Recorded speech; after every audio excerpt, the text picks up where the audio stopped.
Friends, welcome back to my YouTube online channel Gyan Ganga classes.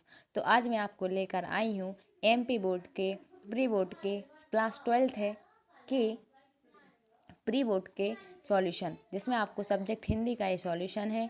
आपको सारे question इसमें solve किए हुए मिलेंगे। तो आइए प्रश्न क्रमांक फर्स्ट पर आते हैं, जिसमें आपको सही विकल्प चुनकर लिखना है। तो आपको सही विकल्प चुनकर 6 क्वेश्चनों के सही विकल्प चुनकर लिखने हैं, जिसके आंसर आपके सामने हैं। इसके बाद आते हैं क्वेश्चन नंबर 2, जिसमें रिक्त स्थानों की पूर्ति करना है। तो रिक्त स्थानों में 7 क्वेश्चन दिए गए हैं और 7 क्वेश्चन के आंसर आपके सामने हैं। आप इन सारे क्वेश्चनों के आंसर लिख लीजिए। नेक्स्ट क्वेश्चन पे आते हैं, जिसमें सही जोड़ियाँ बनानी हैं। सही जोड़ियाँ से बनाई हैं, जिसमें आपको सामने ही क्वेश्चन के सामने ही सही जोड़ियाँ आपको मिलेंगी। जिसमें फणीश्वर नाथ रेणु की रचना है पहलवान की ढोलक। आत्म परिचय दिया हरिवंश राय बच्चन ने। अतीत के यात्रा वृत्तांत, माधुर्य, ओज व प्रसाद, ये शब्द गुण होते हैं। और हिंदी एक भाषा है। समाचार लेखन के 6 प्रकार होते हैं। नेक्स्ट क्वेश्चन पर आते हैं प्रश्न क्रमांक 4 पर, जिसमें आपको एक वाक्य में आंसर लिखना है। जिसमें 7 क्वेश्चन आपको दिए गए हैं, सारे ही 7 क्वेश्चन के आंसर आपके सामने हैं। इसके बाद आते हैं प्रश्न क्रमांक 5 पर। प्रश्न क्रमांक 5 में आपको सत्य असत्य दिया गया है।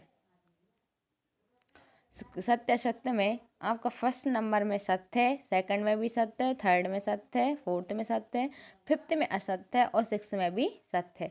तो ये आप इनके सारे आंसर अपनी कॉपी में लिख लीजिए और अपनी कॉपी को साफ सरल भाषा में ही लिखिए और बिल्कुल भी अपनी कॉपी में काटा पीटी ना करें और ध्यान से आप इनके सारे क्वेश्चनों के आंसर सॉल्व कर लीजिए। प्रश्न क्रमांक 6 पर आते हैं, जिसमें आपको प्रगतिवाद की विशेषताएं देनी है। तो प्रगतिवाद की 2 विशेषता निम्नलिखित हैं। इसमें यथार्थ का चित्रण हुआ है और रूढ़िवाद का विरोध हुआ है। इसके बाद आते हैं प्रश्न क्रमांक 7 में। इसमें इसका क्वेश्चन है, क्वेश्चन का आंसर है बच्चे नोटों से इसलिए झांकते हैं क्योंकि उनके माता पिता लौट कर आ रहे होंगे। नेक्स्ट क्वेश्चन पर आते हैं प्रश्न क्रमांक 8 में। इसमें नाटक और एकांकी में आपको अंतर देना है, जिसमें हमने इसके 2 अंतर दिए हैं। नेक्स्ट क्वेश्चन पर आते हैं प्रश्न क्रमांक 9 में। प्रश्न क्रमांक 9 में भक्तिन का वास्तविक नाम बताना था और एक प्रसिद्ध थे और क्यों वास्तविक नाम छुपाती थी।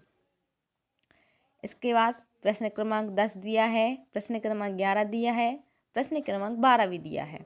प्रश्न क्रमांक 13 में भ्रांतिमान अलंकार की परिभाषा देनी थी और एक उसका उदाहरण भी दिया गया है। तो ये उसका उदाहरण है और इसकी परिभाषा है। नेक्स्ट क्वेश्चन पर आते हैं प्रश्न क्रमांक 14 में। इसमें प्रश्न क्रमांक 14 का अथवा का आंसर आपके सामने है, जो कि इजी था इसलिए दिया गया है। उपसर्ग एवं प्रत्यय में इसमें आंसर बताना था। तो उपसर्ग वो होते हैं जो शब्द के आगे जुड़ते हैं और प्रत्यय वो होते हैं जो शब्द के बाद या अंत में जुड़ता है। उदाहरण में से प्रचार है, प्रचार में प्राधनचार प्रचार हो गया। और प्रत्यय में ऐतिहासिक में इतिहास प्लस एक, जिसमें एक क्या है, प्रत्यय है, जिसका आंसर है। प्रश्न क्रमांक 15 पर आते हैं, जिसमें आपको वाक्य बताना था, इसका भी अथवा का उत्तर है। प्रश्न क्रमांक 16 का आंसर भी दिया है, जिसमें आपको रघुवीर सहाय की रचना के नाम और भाषा शैली बतानी थी। प्रश्न क्रमांक 17 में हजारी प्रसाद द्विवेदी जी के बारे में बताना था, यानी कि 2 रचनाओं के नाम बताना था और भाषा शैली बतानी थी। इसके बाद आते हैं प्रश्न क्रमांक 18 में। तो दोस्तों प्रश्न इसमें बस मेरे सपनों का भारत एक पैराग्राफ था, जिसमें पैराग्राफ के बारे में आपको बताना था, इसका व्याख्या बतानी थी। प्रश्न क्रमांक 19 में भी एक पैराग्राफ दिया है, जिसमें आपको आंसर सामने है। इसमें 3 ही क्वेश्चन इसमें थे। प्रश्न क्रमांक 20 में संदर्भ, प्रसंग और व्याख्या करनी थी। तो प्रश्न क्रमांक 20 भी का आंसर सामने दिया गया है। आप लोग इसके फोटो स्क्रीनशॉट ले लीजिए या फिर आपको इसकी PDF हमारे Telegram channel Gyan Ganga classes पर आपको प्रोवाइड कर दी जाएंगी, तो आप वहां से प्राप्त कर सकते हैं। इसके डिस्क्रिप्शन बॉक्स में आपको लिंक दी जाएगी, जहां से आप टेलीग्राम ग्रुप को भी ज्वाइन कर सकते हैं। हमारे टेलीग्राम ग्रुप का नाम है ज्ञान गंगा क्लासेस।